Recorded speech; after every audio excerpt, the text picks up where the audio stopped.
Sir क्या नाम है आपका? मेरा नाम जगदीश प्रसाद। अच्छा, अखबार लेके बैठे हुए हैं, खबरें पढ़ते रहते होंगे। क्या लग रहा है कि अभी 4.5 साल हो गए हैं सरकार को, उत्तर प्रदेश में योगी सरकार को, तो कैसा काम काज किया सरकार ने? हमें तो ठीक लग रहा है सब। अभी किसानों का खराब लग रहा था, वो वापस हो गया, वो ठीक है, अब हो गया। बाकी तो सारे काम हमें ठीक लग रहे हैं सरकार के। क्या काम ठीक लग रहे हैं? जो भी काम हो रहे सभी ठीक लग रहे हैं, बस किसान वाला खराब लग रहा था, वापस हो गए कानून, वो अब सही हो गया क्योंकि वही परेशान थे ज़्यादा। और बाकी तो हमारी समझ में सारे काम ठीक हो रहे हैं।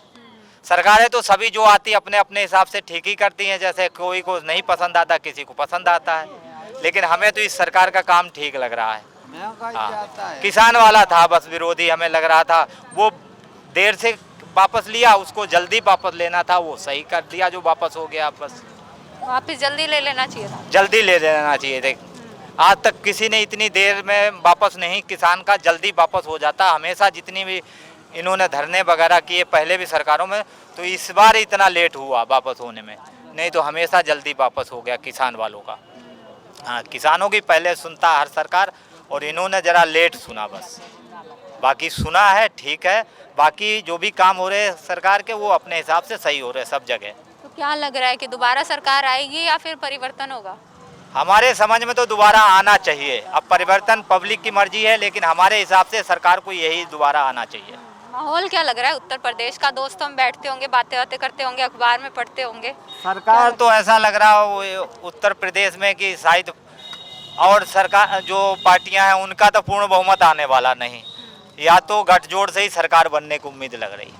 हाँ, क्योंकि जितनी पार्टियां हैं, कुछ तो कांग्रेस तो बिल्कुल ही डाउन है हमारे हिसाब से यूपी में, और बाकी जो है अखिलेश है, मायावती है, कुछ लाएंगे। बाकी नंबर 1 में तो भाजपा ही पार्टी को आना चाहिए।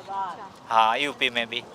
हाँ, बाकी अगर ये कुछ कम रह जाए या सारी पार्टियां मिल जाए तो बात अलग है, वो तो पब्लिक का रुझान है, लेकिन हमारे हिसाब से भाजपा ही आएगी। क्या नाम है आपका? अर्नब चौधरी। आप अभी बोल रहे थे कि आप एलिजिबल नहीं हो वोट के लिए। वोट के लिए हाँ, लेकिन आपकी क्या समस्याएं हैं वो आप बता सकते हो, आप बताइए। मेरी ये समस्या है कि जैसे मैं पढ़ाई दिल्ली में करता हूँ, तो यूपी में रहते हुए मेरे को दिल्ली जाना पड़ रहा है। क्यों ऐसा? इसलिए यूपी सरकार ऐसा क्यों नहीं कर रही, दिल्ली की तरह स्कूलों को क्यों नहीं सपोर्ट कर रही है? जैसे दिल्ली में बिल्कुल प्राइवेट स्कूल की तरह कर दिया गया है। हर कंपनी में छोटे से छोटे लेबर और बड़े से बड़े आदमी भी अपने बच्चों को भेज रहे हैं सरकारी स्कूल में, तो यूपी में ऐसा क्यों नहीं है? मतलब यूपी के स्कूल अच्छे नहीं हैं, दिल्ली के ज़्यादा अच्छे हैं? हाँ, यूपी की सरकार फालतू चीज़ों के लिए, रैली के लिए खर्चा करती है। दिल्ली की सरकार फ्री में बिजली दे रही है, रोड दे रही है, यहाँ की हर जगह आपको मिलेगा, ट्रैफिक मिलेगा, हर चीज़ मिलेगा। पर दिल्ली में उतना कुछ नहीं है। छोटा है पर इतना विकसित हो रखा है कि वहाँ राजधानी बिल्कुल बना रखी है, बहुत अच्छी है। पर यूपी को इस तरीके से शो करते हैं कि बिल्कुल पावर है, बट बीजेपी ने आके बस इतना अच्छा किया है कि जितने भी पावर वाले बंदे थे जो अपनी शान चलाते थे यहाँ, उनको बस हटाया है।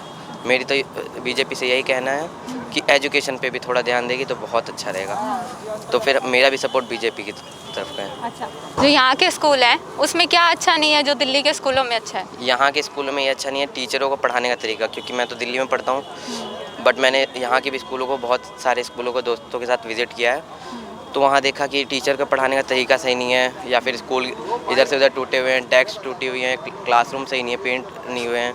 और दिल्ली के स्कूलों में एंट्री करते ही बिल्कुल फ़ील आता है प्राइवेट स्कूल में हम एंट्री कर रहे हैं। डेस्क को देख के, बुक्स भी आजकल उनकी इतनी स्मार्ट हो रही है बुक्स कि बिल्कुल अच्छा लेवल पढ़ाया जा रहा है। और हमारी सरकार को ये देखना चाहिए, जो बेकार लोग थे उनके बारे में पढ़ा के हमें क्या फ़ायदा है। जो हमारे गांधी जी हैं इनके बारे में पढ़ाना चाहिए, नेहरू जी के बारे में पढ़ाना चाहिए, भगत सिंह के बारे में पढ़ाना चाहिए। तो हमें पढ़ाते हैं मुग़ल के शासन के बारे में कि हम पे किसने शासन किया। हमें ये नहीं बताया जाता है कि किसने हमारी मदद की, किसने हमारे देश को आज़ाद किया, बट ये आज़ादी में हेल्प करी, ये नहीं बताया जाता। बट हमें ये गलत चीज़ें बताई जाती हैं कि हमारे ऊपर शासन किसने किया। हमें बचपन से ही सिखाया जाता है हमारे ऊपर किसने जोर डाला, किसने क्या किया, बट हमें ये नहीं बताया जाता कि किसने हमारी हेल्प की, किसने हमारे देश को आज़ाद करने में कितना वो किया।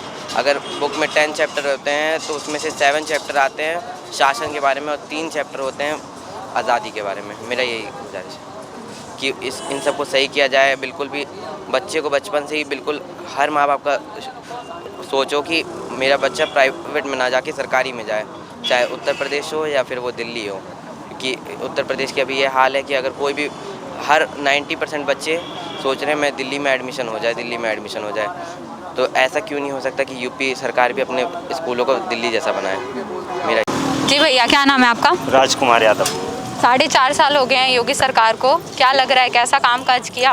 काम काज देख लीजिए, यहाँ पे गड्ढा हुआ पड़ा है। ये आज तक ये शौचालय बनवाए हैं, जब से गड्ढा भरा नहीं गया। यहाँ पे आए दिन 2-4 रिक्शे पलटते रहते हैं। 2-3 बार तो गिरे, तो मैडम को गिरी थी, उनके चोट लग गया था। अच्छा। और अभी तक इसका कोई कार्रवाई नहीं हुई है। हम यही चाहते हैं कि गड्ढा भर दिया जाए। हाँ, लोग तो बोल रहे हैं बहुत रोड बनवाई, हाईवे बनवा दिए, तो आपके यहाँ तो गड्ढा ही नहीं भर रहा। मैडम हमें हाईवे पे थोड़ी जाना, हम जहाँ रह रहे हैं वहाँ हमें रोड चाहिए अच्छी सी। और क्या, हम तो ये सोचते हैं कि हमारे आसपास की रोड अच्छी हो। हमें हाईवे पे थोड़ी जाना है, जहाँ हम कमा खा रहे हैं वहाँ अच्छा हो। और क्या, और हमें कुछ नहीं चाहिए। और क्या, ये गड्ढा है, ये पर भरवा दीजिए। मोदी जी से मेरा यही अपील है। कर्मचारी जो आए थे ना, तो हम लोग उनको बोले थे, बाइक से 1-2 बार आए थे, हमने उसको बोले थे भैया आपने ये पानी का जो कनेक्शन ले गए हैं तो आप इसको रिपेयर बढ़िया से करके तब जाइएगा।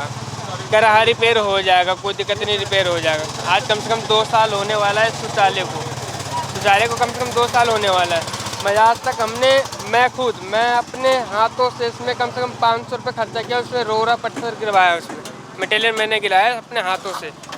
रिक्शे वाले को बुलाकर किसी को बोलकर भाई कहीं मलबा मिल रहा हो तो बता दे मुझे, मैं पैसे दूंगा, तू यहाँ भर दियो। इसलिए मेरी यहाँ दुकान लगती थी पहले, अब मैंने अंदर कर लिया। अब रोज ठेली पटरी उटरी लग आते हैं बैठे रिक्शे वाले, गिर जाता है, पलटी हो जाते तो भाई किसी को जान का डर है। इसके वजह से हम लोग साइड कर लिया। अब 1-2 बार कितने बार आया मैंने उसको कंप्लेंट किया, मेरे को सुनवाई नहीं है। 2 साल से ऊपर हो गया, कोई सुनवाई नहीं है इसका। अच्छा, जो ये शौचालय बना था इसकी वजह से पाइप डाला गया था। पानी कनेक्शन ले गया हुआ है, वो यहाँ से लाइन गई है पानी की, भरा नहीं किया, उसको रिपेयर नहीं किया, ऐसे छोड़ दिया हुआ है। 2 साल हो गए। 2 साल हो गया सब, कम से कम 2 साल तो हो गया इसको शौचालय को बना हुआ है ना, पिछले लॉकडाउन से पहले का बना हुआ है। तो आप अब कंप्लेंट नहीं करते इनकी? कंप्लेंट हम किसको करने जाएं?